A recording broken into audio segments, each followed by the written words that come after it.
ಎಲ್ಲ ಸೂಕ್ಷ್ಮವಾಗಿ ಗಮನಿಸಿದ್ರೆ ಚಂದನದ ನಾಮದ ಮೇಲೆ ಒಂದು ಕಪ್ಪು ಬೊಟ್ಟಿರುತ್ತೆ.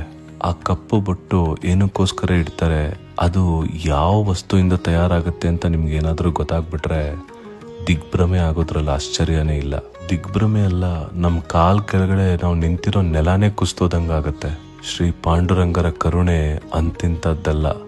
ಬನ್ನಿ, ಈ ಕಪ್ಪು ಬೊಟ್ಟು ಏನಕ್ಕೋಸ್ಕರ ಇಡ್ತಾರೆ, ಏನ್ರಿಂದ ತಯಾರು ಮಾಡ್ತಾರೆ ಅಂತ ಈ ಕಥೆಯಲ್ಲಿ ತಿಳ್ಕೊಳ್ಳೋಣ. ಪ್ರಪಂಚದ ಯಾವುದೇ ದೇವಸ್ಥಾನದಲ್ಲೂ ಭಕ್ತಾದಿಗಳನ್ನ ಗರ್ಭಗುಡಿ ಒಳಗಡೆ ಬಿಡಲ್ಲ. ಯಾಕೆಂದ್ರೆ ಅದಕ್ಕೆ ಅಂತ ನಿಯಮಗಳಿದೆ, ಪದ್ಧತಿಗಳಿದೆ. ಆದರೆ ಪಂಢರಾಪುರದಲ್ಲಿ ಅದು ತುಂಬಾ ವಿಭಿನ್ನ. ಯಾಕೆಂದ್ರೆ ಭಕ್ತಾದಿಗಳು ತಾವಾಗೇ ಹೋಗಿ ಭಗವಂತನ ಪಾದ ಮುಟ್ಟಿ ನಮಸ್ಕಾರ ಮಾಡ್ತಾರೆ. ಅದು ಸಾಕ್ಷಾತ್ ಪಾಂಡುರಂಗನೇ ಭಕ್ತರಿಗೆ ಕೊಟ್ಟಿರೋ ಒಂದು ವರ. ಶ್ರೀ ಪಾಂಡುರಂಗರನ್ನ ದರ್ಶನ ಮಾಡ್ಕೊಳ್ಳಕ್ಕೆ ಪ್ರಪಂಚದ ಮೂಲೆ ಮೂಲೆಗಳಿಂದ ಭಕ್ತಾದಿಗಳು ಜನಸಾಗರೋಪಾದಿಯಲ್ಲಿ ಬರ್ತಾರೆ. ಪಂಢರಾಪುರದಲ್ಲಿ ಇನ್ನೂ ಒಂದು ವಿಶೇಷ ಏನು ಅಂದ್ರೆ, ಭಗವಂತ ಹೇಳ್ತಾರೆ, ನಾನಿಲ್ಲಿ ನಿಂತಿರೋದು ಭಕ್ತರಿಗೆ ದರ್ಶನ ಕೊಡೋದಕ್ಕೋಸ್ಕರ ಅಲ್ಲ, ನಾನೇ ನನ್ನ ಅಪ್ರತಿಮ ಭಕ್ತರನ್ನ ದರ್ಶನ ಮಾಡ್ಕೋಬೇಕು, ಅದಕ್ಕೋಸ್ಕರ ನಾನು ಕಲಿಯುಗದಲ್ಲಿ ನಿಂತಿದ್ದೀನಿ ಅಂತ ಹೇಳ್ತಾರೆ. ಆದ್ರೆ ಸ್ವಾಮಿನ ನೋಡಕ್ಕೋಸ್ಕರ ಲಕ್ಷ ಕೋಟಿಗಳಲ್ಲಿ ಜನ ಬರ್ತಾರೆ. ಎಲ್ಲರೂ ಕ್ಯೂ ಅಲ್ಲಿ ಇಲ್ಲಿ ನಿಂತು ಒದ್ದಾಡ್ಕೊಂಡು ಸ್ವಾಮಿನ ದರ್ಶನ ಮಾಡ್ಕೋಬೇಕಾಗತ್ತೆ. ಅದರಲ್ಲೂ ವರ್ಷದ ವಿಶೇಷ ದಿನಗಳಲ್ಲಿ ಸ್ವಾಮಿನ ನೋಡ್ಬೇಕು ಅಂದ್ರೆ ಎಷ್ಟೋ ಜನ ಭಕ್ತಾದಿಗಳು ದಿನಗಳಗಟ್ಲೆ ಕ್ಯೂ ಅಲ್ಲಿ ಕಾದಿರೋದಿದೆ.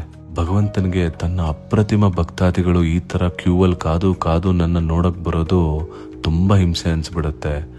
ಆ ಪ್ರಾಯಶ್ಚಿತ್ತಕ್ಕೋಸ್ಕರ ಭಗವಂತ ಏನ್ ಮಾಡ್ತಾನೆ ಗೊತ್ತಾ, ದೇವಸ್ಥಾನದೊಳಗಡೆ ತನಗೋಸ್ಕರ ದರ್ಶನಕ್ಕೋಸ್ಕರ ಒಳಗಡೆ ಬಂದಂತ ಭಕ್ತಾದಿಗಳು ಯಾರ್ಯಾರು ಎಲ್ಲೆಲ್ಲಿ ನಿಂತಿದ್ದಾರೋ ಅವರ ಪಾದದ ಧೂಳನ್ನೇ ನನ್ನ ಹಣೆ ಮೇಲೆ ಇಡಿ ಅಂತ ಆದೇಶ ಮಾಡ್ತಾರೆ. ಹೌದು, ಇವಾಗ ನೀವು ಕೇಳಿದ್ದು ಅಕ್ಷರ ಸಹ ಪ್ರತಿಯೊಂದು ಸತ್ಯ. ಪಂಢರಾಪುರದಲ್ಲಿ ದರ್ಶನದ ಸಮಯ ಮುಗಿದ್ಮೇಲೆ ದೇವಸ್ಥಾನದ ಬಾಗ್ಲ ಹಾಕಿದ್ಮೇಲೆ ದೇವಸ್ಥಾನದೊಳಗಡೆ ಕಸ ಗುಡಿಸ್ತಾರೆ. ಕಸ ಗುಡಿಸಿ ಬಂದಂತ ಭಕ್ತಾದಿಗಳ ಪಾದದ ಧೂಳನ್ನ ಒಂದ್ ಕಡೆ ಜಲ್ಡಿ ಹಿಡಿದು ತೆಗೆದಿಡ್ತಾರೆ. ಆಮೇಲೆ ಆ ಭಕ್ತಾದಿಗಳ ಪಾದದ ಧೂಳನ್ನ ತಗೊಂಡು ಪರಮ ಪವಿತ್ರವಾದ ಚಂದ್ರಭಾಗ ನದಿ ನೀರಿನ ಜೊತೆ ಬೆರೆಸಿ ಒಂದು ಪೇಸ್ಟ್ ತರ ರೆಡಿ ಮಾಡ್ಕೋತಾರೆ. ಮಾರನೇ ದಿನ ಸ್ವಾಮಿಗೆ ಅಲಂಕಾರ ಎಲ್ಲ ಮುಗಿದ್ಮೇಲೆ ಚಂದನದ ನಾಮ ಇಡಲಾಗತ್ತೆ.